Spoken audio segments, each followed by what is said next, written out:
Welcome back, wannabes and creators, to another episode of The Business of Art, the podcast that demystifies business for artists. And today on the show, we have Kirk McKnight, author of The Voices of Baseball and The Voices of Hockey. And this is an interesting one because we've actually never had a nonfiction author on before. So it was great to hear how his experience has been different than somebody that makes fiction books or someone that makes comic books. And it is a very different experience. I love how we talked about leveraging all of the interviews that he had and basically how he got his publishing deal from beginning to end. Before we get on with the show, I want to remind you we have a Kickstarter toolkit, which is everything you need to know to create, launch, and fund your Kickstarter. It's all of my blog posts and all of my podcasts that I've talked about for the last several years, including interviews with Margot Atwell, who's the publishing director for Kickstarter, oversees the publishing and comics division, among others.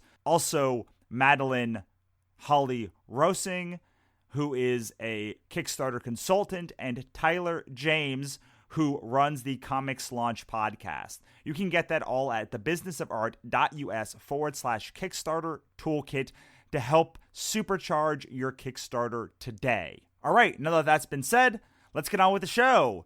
Take it away, Kirk. Tell us what you're passionate about these days. Well, I think I'm most passionate about writing and sports. Like, I'm very passionate about both of those subjects, and I decided that what I really wanted to do was take something that I feel I could make a career out of, but be able to mold it into something that I'm very passionate about. Because, I mean, you don't want to work. You don't want to consider it work. You want to basically consider it doing what you love. And so I basically took my love for sports and my love for writing and formed them into, and basically fused them into what it is that I do, which is write books about sports.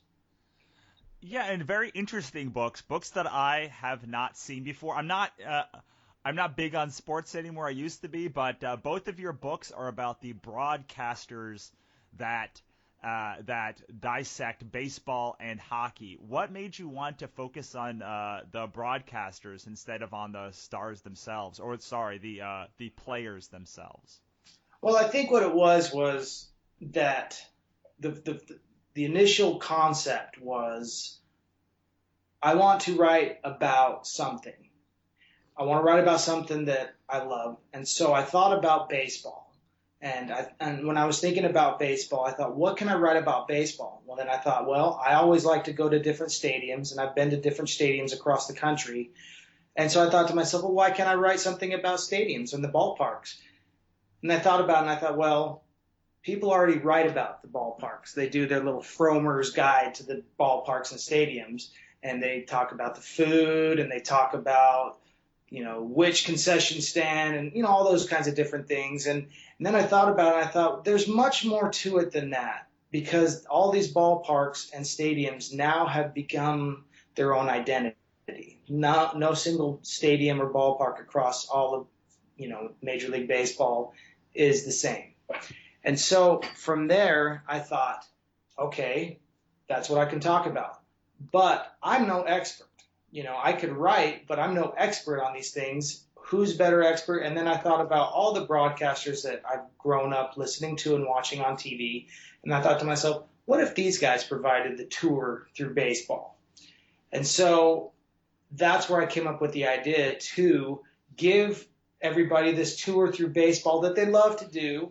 And, everybody does everybody wants to tour. Anybody that's a baseball fan, I guess, should say, wants to tour baseball. But obviously the means aren't there for it, and there are people that do their stadium tours, just on the whim and things like that. And that's great. But I thought, what better way would it be than to actually provide it? People who can't do that, people maybe who are physically unable to do that. And I thought, what better tour guide than a broadcaster? Because immediately I think of somebody like Vin Scully, who's been doing it for 67 years. He finally retired this season. Who knows more about the Dodgers? He's been there from day one of Dodger Stadium, because he came over with the Dodgers, and he was here for 5 years in L.A. I mean, you're out from L.A., and for about 4 seasons, I believe it was, they were playing at the Coliseum. So, I mean, he was with the Dodgers long before they even came over from, Brooklyn, and he's giving us a tour of Dodger Stadium, whether it be from the physical structure or from the memories, because those memories still reside there. You go to a stadium and you kind of get yourself to daydream and you think, this happened in this stadium. This happened in this ballpark. And that's kind of the thing that I try to do with these broadcasters is take their tenure, take their seniority, take their long careers and translate that into memoirs that they can basically apply to, apply to the different things, apply their memories of Fenway Park and the Green Monster and Pesky's Pole and the Great Triangle in center field, or the giant scoreboard at Shea Stadium when they walk up those aisles and see the players' numbers there on one side and the visiting players' numbers on the other side. And they know, okay, this is who's playing today, and this is who's batting, and this is what order they're batting. And those kinds of memories stick. And the broadcasters are no exception. These guys were kids and were baseball fans as kids too. So they give you that tour. And so that's what I basically went with, the momentum of that idea, and presented it, and from there it just went, and it just snowballed. Yeah, I love that you sort of took these two passions that you had and molded them together. I want to talk about that, but the one thing that I read that was I found so interesting in the bio and the information you sent was that no two ballparks are alike. What the heck does that mean? Like, what? Well, I'm going to kind of give you a backstory, because in the 70s, there's a term that's basically become commonplace, and it's called cookie cutter. And in the 70s, particularly in Philadelphia, Cincinnati, and Pittsburgh, they basically made a cookie cutter mold. And then you can also argue that Atlanta Fulton County Stadium is another one like that. But these stadiums, inside and out, except for the logos on the batter's on deck circle and the home team dugout, pretty much were exactly the same thing. And a lot of these broadcasters said that back in those days, you could drop everybody inside the stadium, maybe blindfold them, and then take the blindfold off. And unless they look at the logo, they're going to think they're in Philadelphia, Pittsburgh, Cincinnati, etc. Over the last 25 years, more or less, baseball has kind of wandered away from that. New Comiskey Park was one of the first new stadiums that was built. But holding on to Comiskey Park for a second, I'm going to fast forward a little bit to Ballpark in Baltimore, which is called Oriole Park at Camden Yards. I think the name of it originally was just Camden Yards, but now it's become Oriole Park at Camden Yards. They constructed Camden Yards, specifically a gentleman by the name of Larry Lucchino, who has been around baseball and has really helped to revolutionize baseball. He wanted to create the feel of the old ballparks like Fenway and Wrigley. And so what he did was he had them build this ballpark around a piece of the community, which was this warehouse out there in Baltimore, the B&O warehouse, I believe it's called. And they built around the warehouse instead of tearing the warehouse down and building from the ground up. And so they took a piece of the history of that community and built that ballpark into that. And from there, over the last 25 years, a lot of ballparks have done the same thing. Camden Yards showed this dual leveled bullpen kind of feel that the people could see. Before, the bullpens were kind of along the foul lines or beyond the outfield walls, but in Camden Yards, they got the bullpen right there where anybody sitting in the center field seats could just look in, and between them and the actual field of play itself is the relief pitchers and the closers of these ball teams warming up and, getting ready to come into the game. And there's a lot of things like that happen. So over these last 25 years, this cookie cutter mold that everybody was starting to really kind of get a little irked by and kind of annoyed by went away. And now we have ballparks that have different dimensions, different structures. Some of them open up the center field wall and center field so you can see out. Some of them keep it kind of enclosed and have it a 360 effect. Some of them do a giant wall. I mean, Fenway's always been there, but you have other ballparks around there that do the tall 20-foot wall. Like in Pittsburgh at PNC Park, they have a 21-foot right field wall, 21 feet to commemorate number 21, Roberto Clemente. You have in Cleveland, you have a tall wall in the left field. And these are things to either help the pitcher, to hinder the hitter, or anything in between. And so is that how some of these ballparks are pitchers' parks and some are hitters' parks? Right. And that's the thing. You can attribute a lot of hitters' parks to the short dimensions. Like at Yankee Stadium, they're always talking about the short porch in right and left, especially in right, that just kind of the outfielders pretty much, when you're playing outfield, you seem so close to the hitter, and that's the detriment of the pitcher. You leave a ball up, and the right kind of hitter will hit it over the fence without any problem whatsoever. But you take that same hitter and go to a park like PNC Park where it seems a little shorter, but that wall's 21 feet high. That ball doesn't get that elevation in time to get out of the park, and it just caroms off the wall maybe and goes to a double. Whereas in Yankee Stadium, it would be in the 8th row.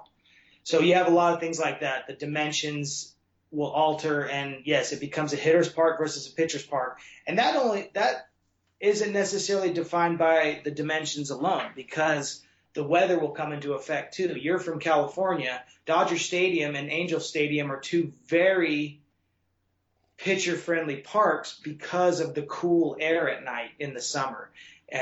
Something that the Midwest on back aren't used to because they're so used to the sweltering humidity and heat. So the ball will travel a lot faster, in that humidity than it would in the cold air. The ball just kind of dies. The air just thickens and it just slows that ball down. So it keeps the ball in a ballpark. So it becomes more of a pitcher-friendly park. And a lot of these parks that are right there on the ocean, like in Petco down there in San Diego, or Oco Coliseum up there in Oakland, or AT&T Park in San Francisco, that will come into play and will affect the game and how it's played. And that was one of the things I asked the broadcasters is, how do these players adapt to it? And some of the things you just basically don't. I mean, you adapt to it, but you just kind of accept it. Hitters that are well-known hitters on teams, for example, David Wright, third baseman, New York Mets, went from Shea Stadium, a park that he basically had free reign in, to a place like Citi Field where he didn't quite have as much power, or he probably had the same amount of power, but he didn't show as much because the ball traveled and was caught down a little bit. The dimensions were deeper. The wall was a little higher, things like that. So they became a hindrance to him, and his stats went down. His numbers went down. So sometimes it's to the detriment, and sometimes it's to the benefit. That makes me almost think that all of these end-of-year awards are complete horse crap. Because if a pitcher is playing is a pitcher in Yankee Stadium, they are going to have worse numbers than somebody who's playing in a pitcher-friendly park, and the opposite would be true for someone that is a batter. Isn't that right? Right, exactly. I mean, if a New York Yankee pitcher wins a Cy Young, they had an incredible year, and they've won them, but a lot of times you'll see those numbers.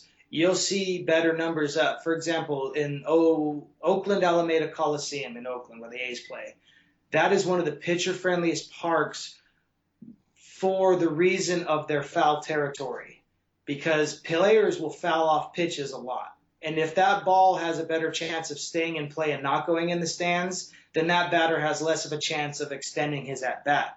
And so pitchers will pitch deep into games in Oakland, much deeper than they would at some place like Ballpark at Arlington or Yankee Stadium, because the hitters keep getting these second chances on these foul balls, because just a slight curve and it just goes into the seats.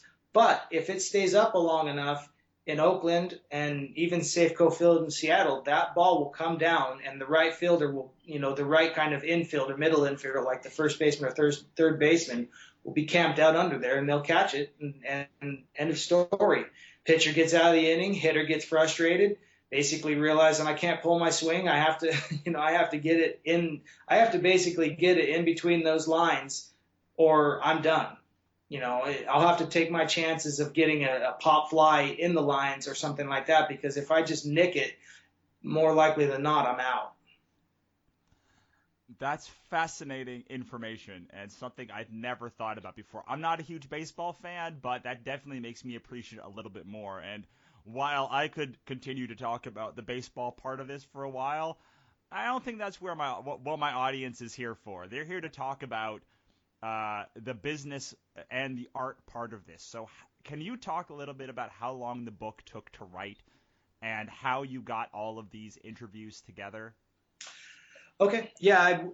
Basically, the book took, I could say it took about a year to write, from the first, maybe a little over a year. But when it came to actually interviewing until submission of manuscript, it was a year. My very first interview to submission of manuscripts. You could say from the preparation time, as far as the actual hands-on experience, it took a year. But it also took a little bit of setup time. I'll give you a little background on me. Prior to writing this book, I spent years pitching scripts to producers and things like that, and basically being in pitch meetings and things like that, and basically hearing people who were gophers for the producers telling me, no, not interested, not my thing. I had a producer's gopher. That's what I'm referring to as a gopher. These people that sit at these pitch meetings, I'm going to call them the gophers because that's basically what they told us that they do. And so, I pitched a script about Vegas, and this was in 2008, I believe it was, in early 2008. It might even have been in late 2007. But I pitched this script about Vegas, and the producer's gopher said, nah, Vegas has already been done with Ocean's 11. And I just looked at her and said, really? You're just done with Vegas, huh? No more? No more movies? Well, guess what movie came out the following summer? The Hangover. Probably one of the biggest blockbuster comedies ever. Those kinds of things made me realize that I probably should tune my writing capabilities away from screenwriting. And so I started focusing more on writing the more novelistic or like the short stories, and going away from the concisement, I guess would be the word, maybe that they're using the word, but of screenwriting. And so it all starts with an idea. And so the idea, like I mentioned before, was coming up with a way to give a tour through baseball through the broadcasters. And so my contacts that I knew back in New York, that I've contacted about book writing and screenwriting, I told them, I said, how do I pitch a book? I know how to pitch a script. How do I pitch a book? So I basically, in asking that question, I turned it into a pitch itself, as if I were pitching to these friends of mine who were members of the industry, in the publishing industry, and they loved it. So they said, that's a great idea. Let's put you in contact with this person. So we started from there, and I had the momentum of that reassurance, that kind of the reassurance they gave me saying it was such a great idea. And so I kind of kept with that momentum. So, the way things go, and for any of you guys who are trying to write or trying to propose a project or trying to break through the door, don't be deterred when you lose momentum. Because what happened was I lost a little momentum at first, because the contact that was in contact with, in an ever-changing environment of publishing or anything like that, changed companies. So when you get caught in the middle of something like that, it's pretty much the slate gets wiped clean. And so it fell through, but I still was going with the momentum. And so I was still looking for agents, still looking for people to propose this book to, and came across somebody who eventually became my agent. And that in and of itself is another example of pushing forward, because she says, come back to me. She says, I'm very interested in this subject, but come back to me when you've done some interviews. And so I basically made it my own little mini mission to get that point. Somebody says, come back to me with something. Your mission now becomes a little bit more concentrated and focused. And now it's, instead of the big book deal, it's like a little mini assignment and get 10 interviews.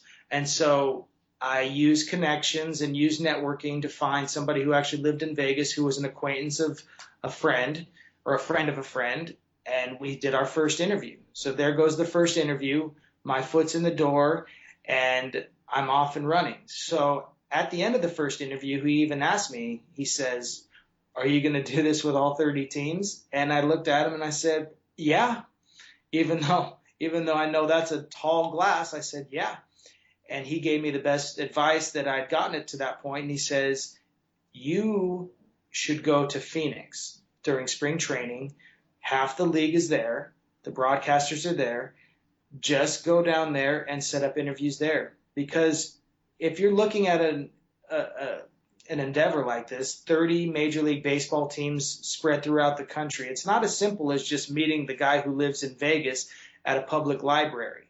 It's not that simple with 30 cities or 30 baseball teams over all these cities. And so there was the best advice I'd gotten to that point. And so I did set up the interviews using PR, media relations departments for the teams. And these guys are usually really gracious. So you don't have to try to go right to the king at first. You basically go to the subjects, or not necessarily subjects, but the people, lower level people, the kind of people that are more the everyday people, the people who actually get phone calls and emails all the time. And these guys were gracious enough with me because I shared with them my idea. There was, I was being disclosing about it, shared them with the idea, and they basically reached out to their broadcasters, their colleagues with the team, said, okay, we have a gentleman here who's interviewed so-and-so of the Oakland A's and would like to do this interview basically based on this concept, explain the concept. And a lot of times the broadcasters were very open about it. And one interview turned into, now it's been about 45, 50 interviews for the baseball book alone, 36 broadcasters, 7 Hall of Famers, and it just kept going. So that was the start of it. So basically it was just a matter of don't, be deterred by a sudden slowdown. Like the momentum gets slowed down, but that doesn't mean it has to end. So I just found another way to do something and push forward there. Yeah, well, it sounds like you got punched in the mouth a couple times, but still kept going, which to me is one of the most important parts of building any sort of successful business. Right. Yeah, and that was the thing. And I even came back to her. She said, come back to me when you've done 10. Well, I came back to her when I had 13 or 14. And then she said, well, I'm out of town. Well, I wasn't going to stop interviewing just because she was out of town. This project was going. There was the chance that I wasn't going to have this person be my agent. And so I kept going. I basically created a bingo board out of the 30 teams of Major League Baseball, crossing them off. Okay, American League West, crossed off. American League itself, crossed off, and just kept going. And by about the time I've done my 21st interview, she said, you know what, I like your drive, I like your energy. She took me on as a client, and within maybe a month and a half, she had worked in the industry long enough that she had done plenty of books and written books herself and done book deals that we had a book deal within 2 months of her becoming my agent. And how long did it take you to get from 0 to agent, to get from 0 to 21 and then agent? I would say from 0 to 21, it took about 6 or 7 months maybe. From my first, when I say 0, I mean the moment that I came up with the idea and then pitched it to my friends. And that was in July of 2013. And the agent, so it was more like 9 months. And got the agent, actually signed the contract with the agent in April. But when you compare 9 months with however many years of pitching and however many years people go about doing things like that, trying to pitch, trying to get an option for a script, 9 months is no time whatsoever. Yeah, one of the things that I like about what you did is you got validation at almost every step. You started by talking to your to publishing friends and publishing contacts who liked it. Then you talked to an agent who liked it, and then you got an interview with a single broadcaster who liked it, and then you sort of expanded out from there. So at each step, you were validating it to make sure that it was still something that would be marketable at the end of the day. Yeah, and another thing to think about though is all the while I'm doing these interviews, I'm happy to have the interviews I do, but I still had my high goals. Even with the publishing contract for the book, the actual, a contract from the publisher to do this book and have the manuscript into them by X date of X, of 2014, I believe that was when the manuscript was due, the end of 2014. Even after that, I still had my goals because I still knew that I had to figure out a way to make this, a more attractive product. And nothing's more attractive in a product than the everyday names that people are going to ask. Did you interview this person? And the first person that anybody's going to ask me if I'm having a book on broadcasters is Vin Scully, because you can't talk about baseball broadcasting without even having a hint of Vin Scully in the back of your mind. And so that also became my minor, basically goal, while I was still writing the book. And, a person like Vin Scully, so gracious as he is, he still has people that are between him and you who are there to basically say, they're the kind of people like, he's a little busy right now kind of thing, even though he probably would give you the time of day any time of the day. I mean, if you ever listen to him on a broadcast, you know that he's so gracious that he will give you that time. It's just a matter of getting through those doors. And I was patient enough to try again. And the season was over. The Dodgers were eliminated from the postseason. I reached out again to the PR guy for the Dodgers, and within an hour and a half, Vin Scully was calling me on my day off. So those things, I always made sure to keep challenging myself. I didn't let down with just, okay, I got the book deal at 21 Broadcasters. Let's make this book out of 21 Broadcasters. Well, no, 21 Broadcasters, I still have 9 more teams to cover. And 21 Broadcasters turned into 36 Broadcasters, and including 7 Hall of Famers like Vin Scully and Dick Enberg and John Miller and Marty Brennaman. Did the fact that you had that publishing deal help you land these bigger and bigger people, or were you getting big people throughout the course of the book interviews? I was already getting them. John Miller, from the San Francisco Giants to that point was probably the biggest name that I talked to. Even though I talked to about 6 Hall of Famers, he probably was the biggest named broadcaster.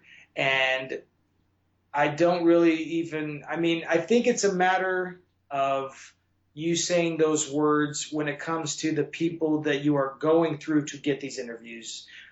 Those kinds of things are like sexy to them. You sit there and talk to a PR person, say, okay, I have a publishing deal in ink, and I have a manuscript that I'm turning into the publisher on this day. I would like to add and have, so-and-so be a part of this. It helps to get that icebreaker out there. But as far as these broadcasters are concerned, that doesn't necessarily bring them in more or deter them. Sometimes they start to wonder, oh, well, let me see what I said, when they were interviewing you first, well, let me go back over what I said, because if this is really going to be in a book, I don't want to be caught saying something embarrassing or anything like that. So, but like I said, I want people to know that having those kinds of things to say and having those things to basically claim is a good way to help influence the people who are going to be making decisions whether or not they want to reach out to these broadcasters, hence the PR department, the communications, and the media relations people. Did it get easier over time to book these things when you had all of these names? Did each one get successively easier, or was it still hard each time? No, it was a little bit of both. It definitely was easier. Once I got done with the baseball book, reaching out to the hockey broadcasters, it's really a good icebreaker saying you've spoken with Vince Scully, because if you're a broadcaster and know that somebody that's 88 years old gave 20 minutes of their time, and also somebody who basically is the greatest broadcaster in any sport in history of broadcasting, a person like that gives 20 minutes of their time, you kind of feel a little bit obligated to do it. Whether or not they'd admit to it, I know that's probably the consensus.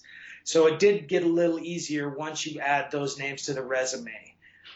And then once you've talked to certain people in a sport, these are colleagues of theirs. Okay, so these guys are all colleagues, even across sports, they're colleagues. So once it's name dropping. I'm going to be honest with you guys. It's name dropping. I always make fun of name dropping, but you have to name drop, especially in this. If you're trying to make connections and you're trying to network, you basically have to get some attention and you have to name drop. And so early in the hockey process, I'd already interviewed 2 or 3 Hall of Famers, and those Hall of Famers are colleagues, if not influences over some of these other ones. And so from there, you get more and more interviews. So yeah, it can be easier or harder just depending on the attitude and personality of the person you're reaching out to. Because believe it or not, even after talking with all these broadcasters in the hockey book, there still was just the one who would not talk to me. And it was a reflection of him as a person so much as, what was placed before him. Right. Yeah. I mean, I think that name dropping, I use it on this show all the time when I'm trying to book a comic book person or a business person. I talk about who I had on the show because one of the big influencers, one of the big buying triggers, or the things that turn people on to doing something with you is social proof. If other people have been on your show or been in your book, then there's a better chance that they will want to, or they'll be excited to do it because you're like, oh, well, if he was in your book. One of the big ones we use is Paul Jenkins, who wrote Spider-Man, and have those people in your corner so you can just pull out your pocket and be like, oh, well, this might be worth your time because this guy also did the show and he's not an idiot. So if you don't want, you should trust that I'm going to do well by you because he trusted that I would do well by him. It's a very powerful thing to say in any artistic or creative endeavor. Yeah, absolutely. And it's funny when you would actually say, somebody says, well, I've been asked, so did somebody say no to you? And I tell them and they go, I can see that. So they know the personality of the person, and it's no surprise basically to that broadcaster. So what is it like? What is it like working with the publisher? Did you have a good experience working with the publisher? I know giving up a lot of the control of the book to an editor can make people a little bit wary, but was it a good experience for you overall?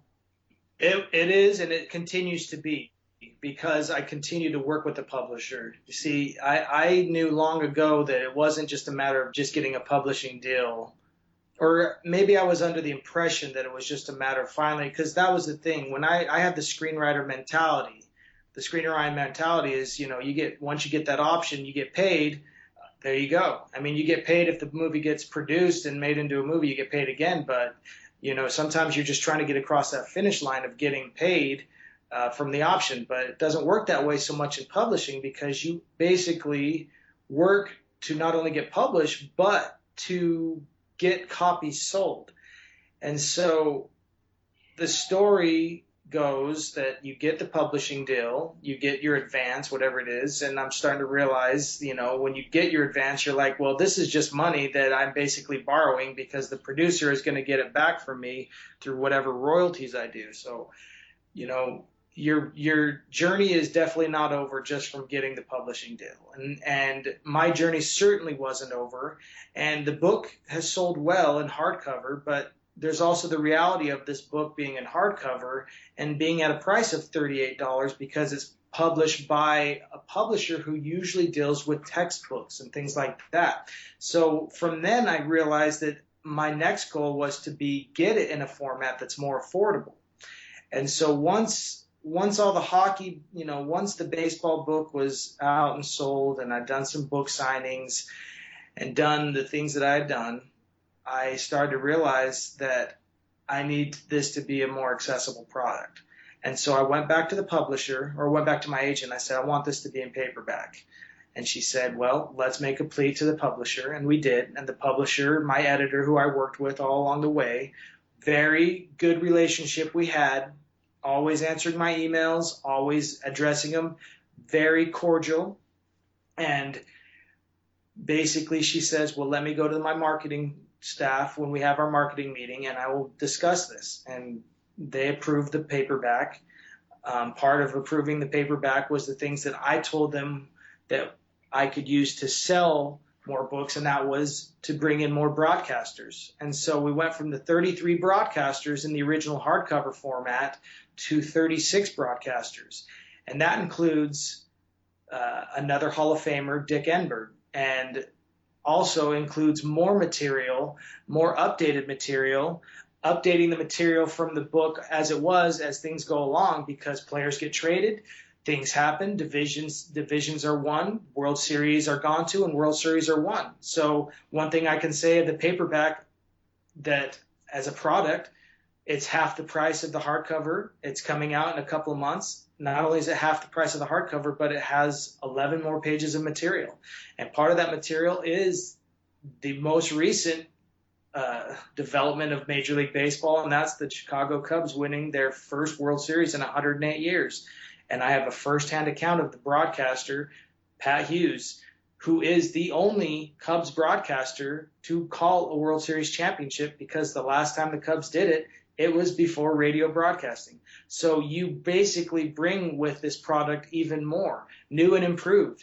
Watching those commercials all throughout my life where they said, we at so-and-so, we aren't the people who make the product. We're the people who make the product better. And I thought about that. I'm like, how can I improve the product? And that was always my goal, was to improve the product and make it more accessible. And with the price half of that of before, with more material, it's gotten a lot more attention. I'm sure once it actually is put into the hands of the sales market and things like that, and they go out to the different stores, these representatives, these vendors are going to see this product at a much more attractive price, not only to the buyers in the stores, but to them themselves, because it now has become a trade published book, which means a greater discount. So these are the kind of things that I constantly am looking to achieve, and looking to evolve the product to not only be, just something that I can say, hey, I did this, but now, hey, I can make a living off of this. Go from 1,400 hardcover copies sold to 50,000 paperback copies sold. So what are you doing to besides making the book in trade and making it less cost effective? What are you doing to make that 50,000 units sold? Well, here's another basic business model that I presented when I wanted to do the book in the first place, when I was presenting the term used for it, but you basically present kind of like a showcase of the book to try to lure publishers into it. And part of that was, I said, a lot of these broadcasters are on social media. They have thousands, tens of thousands of followers, if not hundreds of thousands of followers. So they retweet or like or do anything or quote tweets that I send out. And that goes from me tweeting to just one person to tweeting to 50,000 people or to 150,000 people, depending on the market. And that's one of the things that I go after. I mean, to be able to sell these 50,000 copies, I have to have it first be the product that it is now becoming, the attractive, affordable product. And now the means of it are sending out those little birds through those tweets, sending out those flocks of birds, a retweet to, say, Len Casper in Chicago for the Cubs. That impressions on that gets to be about in the thousands, if not 10,000s. I look at the tweet activity. I notice who is, what tweet of that day is getting me the most traffic. And there I see, okay, these are the people that need to be, my little stream here. I need to go through this. And most of the broadcasters are gracious enough to do these retweets or to discuss the book itself on their broadcast. Sometimes they have limitations because the station or the team itself strictly prohibits them to market a product on the air. But there's a lot of them that don't have those restrictions, and they're more than happy to discuss the book, and they have done it, and that reaches out to their audience. And so just having the knowledge that it's out there and where they can get it, it brings traffic to the book. And I feel like more and more traffic is going to be brought to the book basically with the vendors seeing this attractive product that they can now push in more stores, like the Walmarts, the Costco's, the Targets, the Sam's Clubs, all those, the Barnes and Noble, which it's already in. But I'm looking more to these other vendors where everyday people are going to be in stores and seeing this book. Awesome. Yeah, I love that you are talking about basically leveraging all of these other people's brands who are in the book. Was that something that you expected to do previously, or was it just the nice byproduct of the fact that you interviewed all these people? I expected to do it previously because I knew that the product was going to be spoken of and represented by these broadcasters. You don't associate Kirk McKnight with Major League Baseball. You don't say, you associate Vin Scully with Major League Baseball, and you associate John Miller and Marty Brennaman and Dick Enberg with broadcasting in baseball and sports. And so I knew that it's not going to be, these are my words and their words.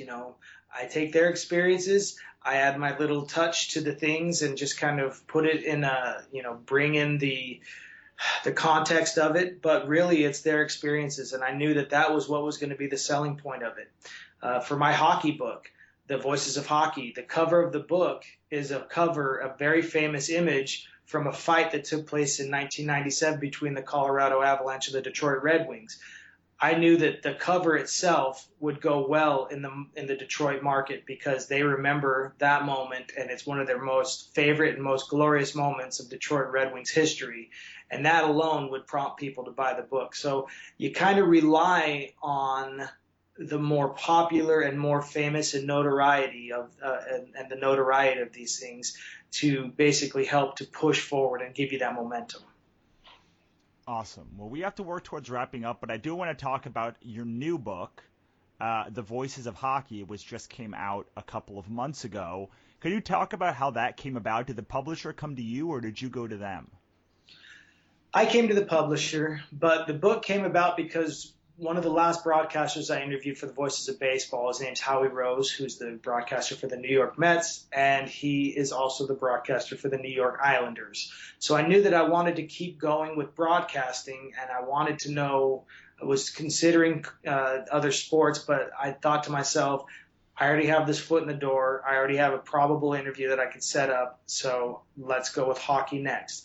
And so from that came the idea of doing a book on hockey, but hockey's different from baseball. Hockey can't really change the dimensions. It used to have a few rinks that had different dimensions, and people use that to their advantage. But for now, it's become the cookie cutter mold that baseball tried so hard to go across from. So I couldn't use that angle, but I still wanted to use the broadcaster's angle. And hockey, unlike baseball, is so much more of an anything goes kind of sport. So I thought, Let's go with that. Let's get these interesting stories. You're not going to see in baseball the entire team crawling into the stands and beating on a fan who struck one of their players with a program like the Boston Bruins did in Madison Square Garden in 1979. You're not going to see a player beat a fan who fell onto the field in baseball so much because security's already on there, but fans fall into the glass in the penalty box, and all bets are off at that moment. So you will see hockey players who have this bred mentality of fighting and reacting, and they do it on the ice, off the ice, in the stands, whatever. And so that's what I went with for Voices of Hockey. But yeah, still using that formula of using the broadcasters, their notoriety, their legacy. So a couple of them are retired, and you basically draw from them their experiences, because these are the experiences that the fans are going to look back on. They're the ones that they're going to want to read about. The LA King fans, before they started winning Stanley Cup championships in 2012 and 2014, reflect on the miracle on Manchester before, when they beat Wayne Gretzky's Edmonton Oilers back there in the early 80s, before Gretzky before Gretzky eventually came to the Kings. But before that, that was their shining moment, being able to take down this giant by coming back from 5 goals down the third period. And you have more and more stories like that. But you do have the blood and the guts and the gore and the fights and the way that hockey plays out, or used to play out, before they started making all these rules and started suspending players and kicking players out of games for fighting. Fighting was as common to hockey as eating a hot dog in your seat watching the game in the arena. That's just the way it was. It was, if there wasn't a fight in a game, you were really in a boring game. And it's kind of gone away from that. But luckily, you have these broadcasters who have been around so long that they could draw back from those experiences of yesterday and provide those memories, so that so any reader who is trying to kind of get a little glimpse of each team of the NHL and kind of get a glimpse of each history, they can see these things and read about these moments. Awesome. Sounds like a great book. So what's next? I think what's next is I'm going to do probably with the Voices of Hockey that I did with the Voices of Baseball, and add material to it and make it be a paperback edition book, just like baseball became a paperback edition book. And from there, we'll just see. I think I'd like to do college football. I'd like to do college basketball. But for now, I think what it is a matter of molding the product and basically making a mass-produced product and available everywhere you see it. A book like The Voices of Hockey being available in paperback and available in every store in Canada, that sounds like a very high-selling, high-volume product. And it would be the same in the States, but in Canada, hockey is religion. So you kind of go after your markets, and that's kind of what I'm doing. I'm going after my markets, knowing where it's going to sell better. The Voices of Hockey is going to sell much better in areas like Minnesota and in New England and in Canada.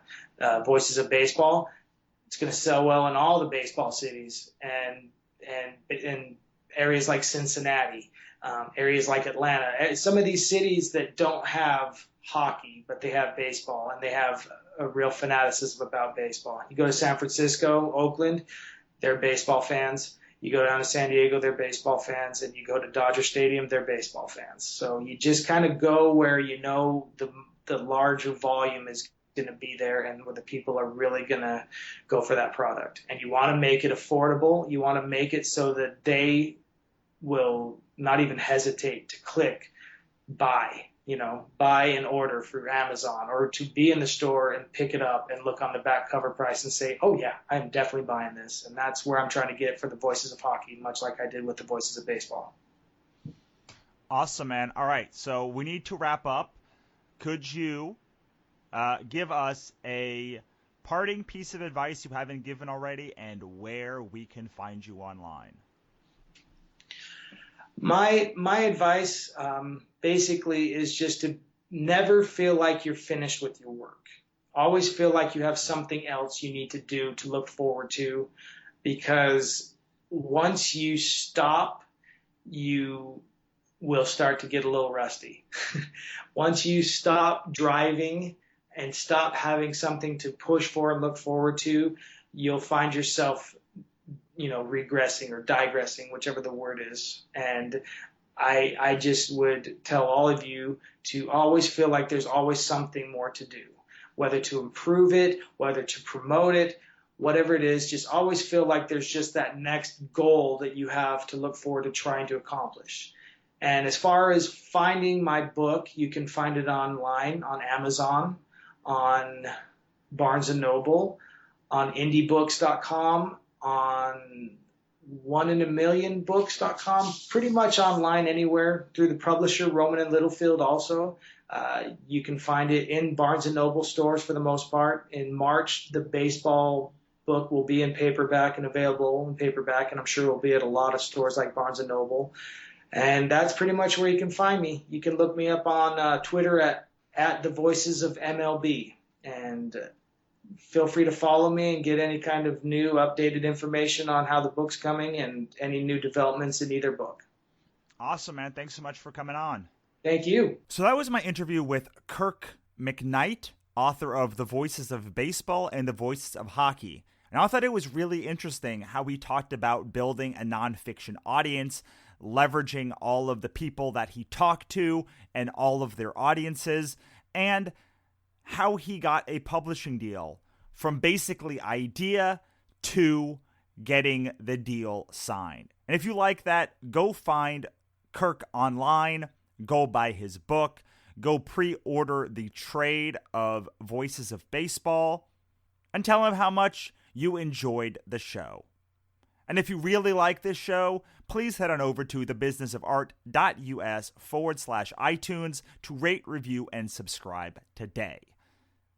And that's it, wannabes and creators. I will see you next time.